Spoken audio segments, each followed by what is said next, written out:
Bonjour à tous et bienvenue sur la chaîne de Funi. Les amis, la suite. La suite, là, ça va s'avérer être quelque chose d'essentiel, d'important. La suite pour Martin Bacolé, c'est quoi?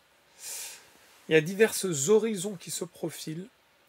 Il est dans une phase où il doit se reconstruire, non seulement, on va dire, physiquement, une reconstruction physique, mais surtout une reconstruction pour se repositionner dans le monde de la boxe. Et je dis pas qu'il est revenu en arrière. Il y a eu ce match contre Parker qui a un peu remis les choses en considération. Là, il y a ce match nul contre Ajagba qui laisse un statu quo. Il doit de nouveau remettre la machine en route pour aller de l'avant. Donc, son choix de prochain adversaire va s'avérer être déterminant. Il faut qu'il soit dans une réflexion. Alors, c'est pas simple, parce qu'on ne choisit pas non plus, surtout Martin Bacolé. Il ne choisit pas l'adversaire qu'il veut comme ça, je prends lui et je l'affronte. C'est beaucoup plus complexe que ça et on le sait bien. Mais parmi les alternatives qui se proposent, qu'est-ce qu'il a comme possibilité? Je vais les évoquer avec vous, on va les évoquer ensemble, et ensuite on va regarder ce qui est le plus réaliste. Bon, évidemment, une possibilité, c'est une revanche contre Ajagba. Alors le mot revanche, il est à prendre avec des guillemets, puisqu'il y a eu un match nul. Donc c'est revanche pour l'un pour l'autre. En gros, c'est pour savoir qui ressort vainqueur de ce choc. Pour moi, ça serait un bon choix. Parce que, comme je l'ai dit, c'est un statu quo qui ne lui permet pas d'avancer. Il faut qu'il se positionne pour pouvoir avancer. Et je pense que là, il a été un peu surpris par son manque de conditions physiques et par le fait qu'Ajagba était en mode je tourne. Il aura l'expérience de ce combat, il va s'y présenter, et je l'espère fortement, beaucoup mieux physiquement. Donc, a priori, il a de fortes chances de s'en sortir. Parce que là, il vient d'affronter un Ajagba. Ajagba, il était préparé comme jamais. Donc, il n'y a que du positif à refaire cette revanche. Maintenant, ce que je crains, c'est que le promoteur et manager, etc. de Ajagba refuse cette revanche. Là, il y a de fortes chances qu'il ne soit pas dans le sens de cette revanche. Mais je pense que ça sera quelque chose d'essentiel, et pourquoi pas en Afrique. Pourquoi pas en Afrique, au Congo, au Nigeria, ou dans un autre lieu plus neutre. Mais j'aimerais bien, ils sont tous les deux africains. J'ai pour espoir et envie de voir une émancipation de la boxe en Afrique. Il y a plein de talents qui dorment en Afrique, malheureusement, des fois il y a des conditions financières qui font que ça ne leur permet pas de s'émanciper. Donc ce genre d'événement peut mettre en avant, moi je vois bien par exemple une organisation en Afrique, avec en tout premier combat, des boxeurs peut-être locaux, qui ont de l'avenir, mais qui n'ont pas la chance d'être dans des gros événements. Ça pourrait être quelque chose de génial. Et peut-être comme main event, le combat Ajagba-Bacolé. Ça, c'est une alternative possible. Autre alternative, un combat contre Anthony Joshua. On le sait, Anthony Joshua est diminué en ce moment, il va se faire opérer du coude. Il a un blocage, il faut limer, je crois, pour qu'il y ait une fluidité. Après, il y a 6 semaines d'inactivité, après il reprend l'entraînement. Donc on pourrait imaginer, allez, il s'est opéré, il reprend l'entraînement peut-être fin juin, juillet, août, septembre pour s'affûter, et un combat en octobre. Ce qui ne sera pas totalement déraisonnable pour Martin Bacolé, ça lui laissera, on va dire, juin, juillet, août, voire septembre, 4 mois de préparation. Et s'il sait qu'il va avoir un combat contre Anthony Joshua, il est prêt à repousser un peu la date. Est-ce que c'est une bonne chose pour Anthony Joshua de revenir et d'affronter un Martin Bacolé en Afrique, etc. Oui.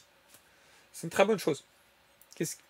Quelles sont les alternatives pour Joshua? C'est un peu compliqué. Kabayel, un combat direct pour le titre, j'y crois pas. Et en soi, un combat en Afrique comme ça serait quelque chose de génial. Moi, je serais 100% pour ce genre d'événement.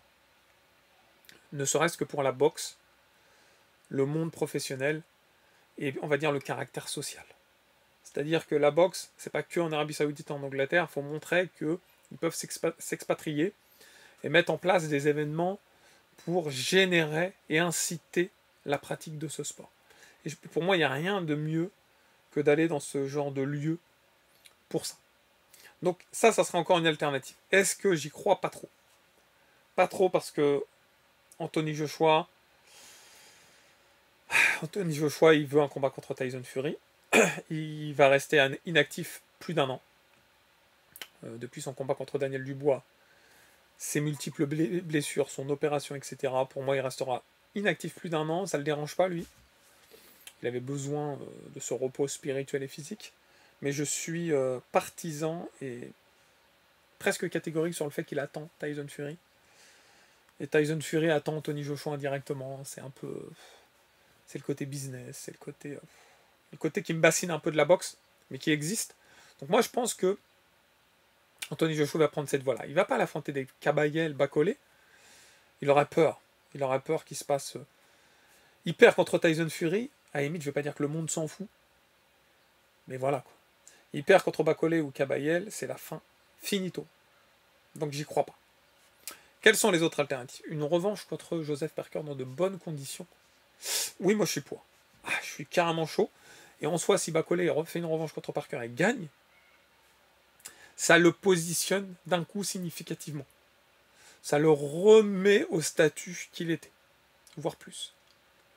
Mais Parker, lui, il a une voix qui s'octroie face à lui, qui est le titre WBO.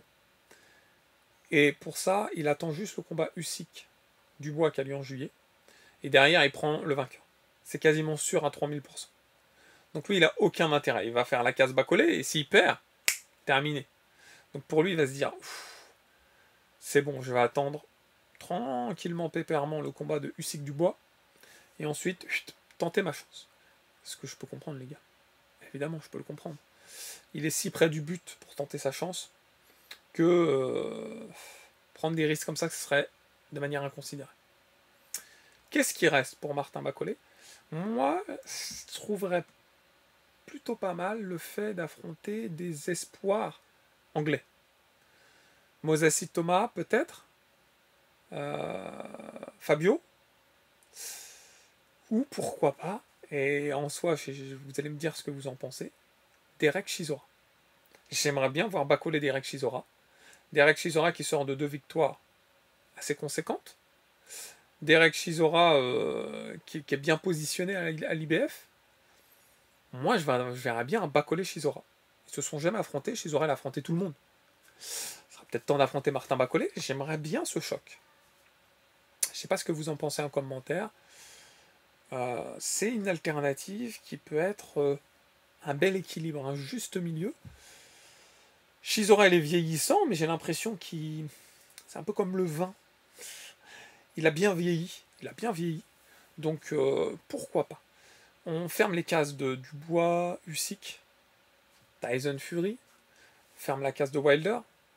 Donc, je vois bien peut-être soit un jeune anglais, pourquoi pas. On oublie radicalement une revanche contre Yoka. Il faut que Yoka se reconstruise.